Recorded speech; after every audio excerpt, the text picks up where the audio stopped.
ഓം നമ ശിവായ. അകീർത്തിം ചാപി ഭൂതാനി കഥയിഷ്യന്തി തേ വ്യയാം സംഭാവിതസ്യ ചാകീർത്തിർ മരണാദതിരിച്യതേ. സർവശാസ്ത്രമയി എന്ന് പുകഴ്പെറ്റ സർവവേദാർത്ഥ സാരസംഗ്രഹമാണ് ശ്രീമദ് ഭഗവത്ഗീത. യുദ്ധഭൂമിയിൽ തന്റെ ചുറ്റും നിൽക്കുന്ന ബന്ധുജനങ്ങളെ കണ്ട് തളർന്ന് തീർത്ഥത്തിലിരിക്കുന്ന അർജുനനെ യുദ്ധസന്നദ്ധനാക്കി മാറ്റുകയാണ് ഭഗവാൻ ശ്രീകൃഷ്ണൻ ഗീതാ ശ്ലോകങ്ങളിലൂടെ.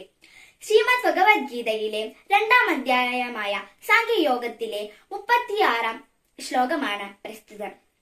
ഈ ശ്ലോകത്തിന്റെ സാമാന്യാർത്ഥം ഇപ്രകാരമാണ്: അല്ലയോ അർജുന, നീ യുദ്ധത്തിൽ നിന്നും പിന്മാറിയാൽ ലോകർ നിന്നെപ്പറ്റി അപകീർത്തിപരമായ കാര്യങ്ങൾ പറയാനിടവരും.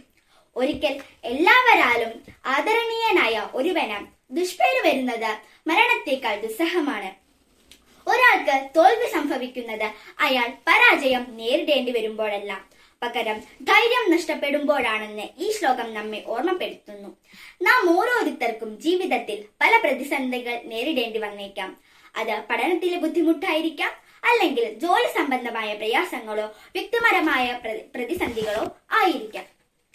ഈ പ്രശ്നങ്ങളിൽ നിന്നും പിന്മാറാതെ ധൈര്യത്തോടെ നേരിടുന്നതാണ് യഥാർത്ഥ വിജയം. പല സന്ദർഭങ്ങളിലും ജീവിതമാകുന്ന യുദ്ധകളത്തിൽ തളർന്നിരിക്കുന്ന അർജുനന്മാരാണ് നാം ഓരോരുത്തരും.